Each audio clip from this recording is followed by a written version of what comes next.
Hello दोस्तों, कैसे हैं आप सब। मैं जोनी सैनी आपका स्वागत करता हूं आपके अपने YouTube channel new thought coaching पर। आशा करता हूं आप सब अच्छे होंगे। यदि आप चैनल पर नए हैं तो चैनल को सब्सक्राइब करें। और आज हम देखने वाले हैं कक्षा 12 में आपका चैप्टर है, चैप्टर नंबर 10 है आपका।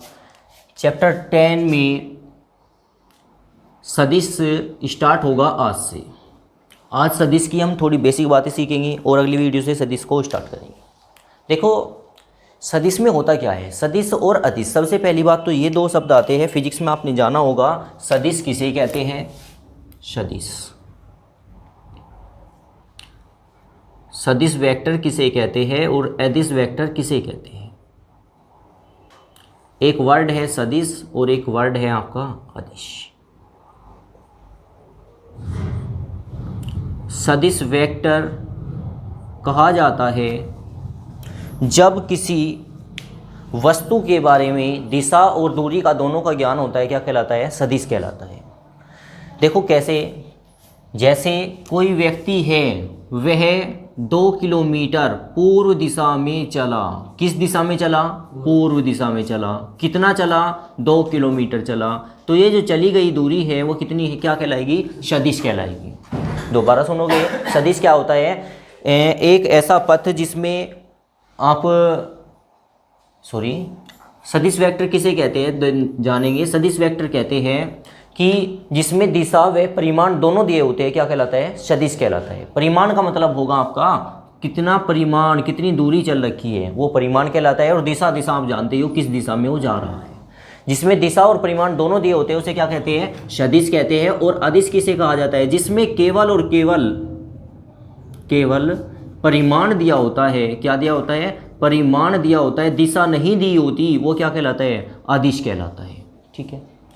सदिश में परिमाण और दिशा दोनों दी होती है और अदिश में केवल और केवल क्या दी होती है? परिमाण दिया होता है, उसे अदिश कहते हैं। ठीक है। अब कक्षा 10 तक, कक्षा 11 तक आपने 2 चतुर्थांश पढ़े थे। आपने पढ़ा 2 तल, एक एक्स तल, एक वाई तल। एक तो होता है आपका, ये बोलते हैं एक्स अक्ष, ये क्या बोलते हैं? वाई अक्ष। यहाँ पे जानेंगे 3 अक्षों के बारे में। 3 अक्ष कैसे बनेंगे? एक तो आपका एक्स अक्ष तो वही बनने वाला है जो अब तक आपने पढ़ा है। एक हुआ एक्स अक्ष, तो दूसरा क्या हुआ? वाई अक्ष। ये दोनों के बीच में कितने अंश का कोण होता था भाई? 90 अंश का होता था, समकोण बोलते थे आप। एक तीसरा अक्ष और पढ़ने वाले हैं जो इन तीनों के मध्य भी क्या होगा? 90 अंश का ही कोण बनाया जाएगा। और ये अक्ष क्या कहलाएगा? आपका जेड कहलाएगा। ठीक है। अब यहाँ पे भी 90 अंश का कोण, यहाँ पे भी। एक्स अक्ष पे चली गई दूरी या एक्स अक्ष को हम प्रदर्शित करेंगे आई से, वाई को करेंगे जे से और जेड को करने वाले हैं के से। क्लियर है बात? इस तरीके से हम पढ़ने वाले हैं। 3 अक्षों में पढ़ेंगे लगभग क्वेश्चनों को, एक्स अक्ष, वाई अक्ष और जेड अक्ष। देखेंगे एक एग्जांपल, देखेंगे इसी बारे में। जैसे आपको दिया गया क्वेश्चन ही एग्जांपल ले लो। फर्स्ट आपको दे रखा है वेक्टर ए बराबर दे रखा है i + 2j और +3 के। सेकंड आपको दिया हुआ है वेक्टर बी बराबर क्या दे रखा है? 2i - j और +5 के। इतना देने के बाद आपसे क्वेश्चन किया गया कि a + b निकाले, या सेकंड बात में आपसे पूछ लेता है कि a b निकाले। ये पोर्शन आपसे पूछ सकता है। कैसे करेंगे देखेंगे। देखो, अगर आपसे पूछा गया a और b निकाले, a का आपको दे रखा है मान, क्या दे रखा है भाई? a की जगह पे a का मान रखेंगे। a का मान क्या है? i + 2j + 3k और प्लस का चिन्ह है तो प्लस ही लगाएंगे। क्या है मान? 2i - j और +5k। ऐड जब करोगे आप इन्हें, जब जोड़ोगे तो i का पोर्शन i के साथ में जुड़ेगा या घटेगा? 2i 1i कितने आई हो गया? 3i।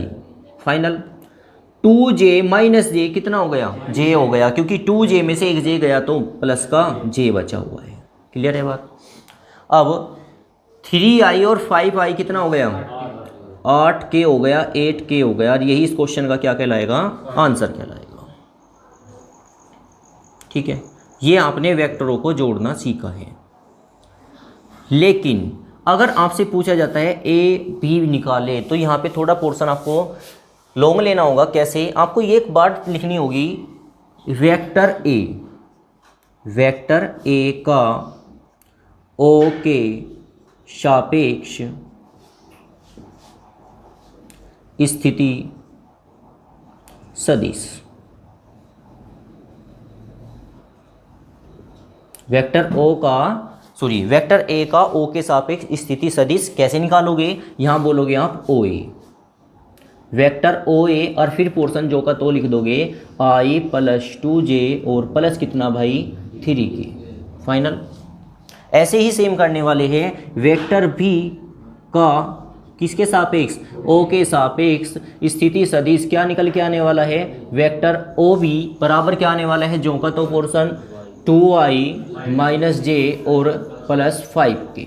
क्लियर, इतना आपने किया। अब इतना करने के बाद में आपको निकालना है क्या, ए बी। इसके बारे में विशेष जानकारी लेंगे। आपको चाहिए वेक्टर ए बी का मान कैसे निकालोगे। वेक्टर ए बी आप निकालोगे तो ध्यान रखिए लास्ट में क्या है भाई, बी, स्टार्टिंग में क्या है, ए, तो बी स्टार्टिंग में लिखना है और ए कहाँ लिखना है, बाद में लिखना है। क्लियर, ये लिखना है, लेकिन ओ भी लगा देना है, ओ बी माइनस ओ ए, बीच में क्या चिन्ह होगा, माइनस का। आपसे पूछा जाता है ए बी निकाले, तो आपको देना होगा क्या solution, O B minus O ए। जो बाद में होता है उसे पहले लिखना होता है, जो पहले होता है उसे बाद में, और बीच में क्या चिन्ह होता है, माइनस का। एग्जाम्पल के तौर पे आपसे पूछा जाता है कि आप बी सी बताइए, तो आप क्या दोगे जवाब भाई, ओ सी माइनस ओ बी, और वो यहाँ से आप बना लोगे इस पोर्शन से। क्लियर, अब वापिस ये मान आपको यहाँ पे रखना होगा। ओ बी का मान क्या है भाई जी, 2i - j और प्लस 5k, ये आपने यहाँ पे रखा ओ बी का मान। कोष्ट बंद रखोगे, नेक्स्ट कोष्ट लगाने से पहले माइनस है, ओ ए का मान कितना है, 2j + 3k। ठीक हो गया। अब इसमें यहाँ पे माइनस है ना, तो माइनस अंदर लेके जाएंगे, i - j और आपका प्लस 5k, जो का तो माइनस का कितना होगा भाई i, और माइनस का ही होने वाला है क्या, 2j, और माइनस का कितना 3k। घटाइए, 2i में से एक आई गया, क्या बचा, i के का प्लस का, तो ये i बचा प्लस का, j और j माइनस का कितना हो जाएगा, 3j हो जाएगा, और यहाँ पे क्या होने वाला है, प्लस के 2k होने वाला है। और यो आपने निकाला क्या सोल्यूशन है, ए भी निकाला है। ठीक है, देखो आंसर ये आया है। बच्चे इस बात पे कंफ्यूज नहीं रहेंगे। फिर बात ये बता दूं मैं आपको, पोर्शन आपसे पूछा गया ए बी, आंसर आपका आया ये। अगर कल आपसे पूछा जाता है बी ए, तो ये चेंज है। कभी आप ये सोचो ये दोनों गुना में तो ऐसे ही होगा, नहीं, क्योंकि जब इसका सूत्र खोला जाता है तो ऐसे खुलता है, जब इसका खोला जाएगा तो कैसे खुलेगा, वेक्टर ओ ए माइनस वेक्टर ओ बी, क्योंकि अब लास्ट में ए आ चुका है। अब ए का मान रखेंगे, ए का मान कितना है भाई, i + 2j + 3k। ठीक हो गया, और माइनस ओ बी का मान क्या है, 2i - j और प्लस 5k। अब सॉल्यूशन देंगे, यहाँ पे माइनस, चलो कर लो एक बार, माइनस पोर्शन अंदर लेके जाएंगे, क्या आएगा, माइनस का 2i प्लस का j और माइनस का 5k। आगे चले, 2i में से एक आई गया, क्या बचा, माइनस का i बचा है, j में से एक j जोड़ा गया तो कितना आ गया, 3j हो चुका है। यहाँ पे कितना बचेगा, माइनस का 2k बचने वाला है। ये आपने क्या निकाला, वेक्टर बी ए निकाला है। आप देखो ध्यान से, वेक्टर ए बी और वेक्टर बी ए दोनों भिन्न भिन्न होंगे।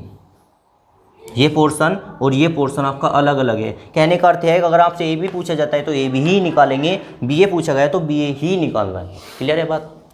तो इस प्रकार से ही हम सदिश को पढ़ने वाले हैं। ये वीडियो आपको कैसा लगा मुझे कमेंट करके अवश्य बताएं। वीडियो देखने के लिए आपका धन्यवाद। नोट करोगे।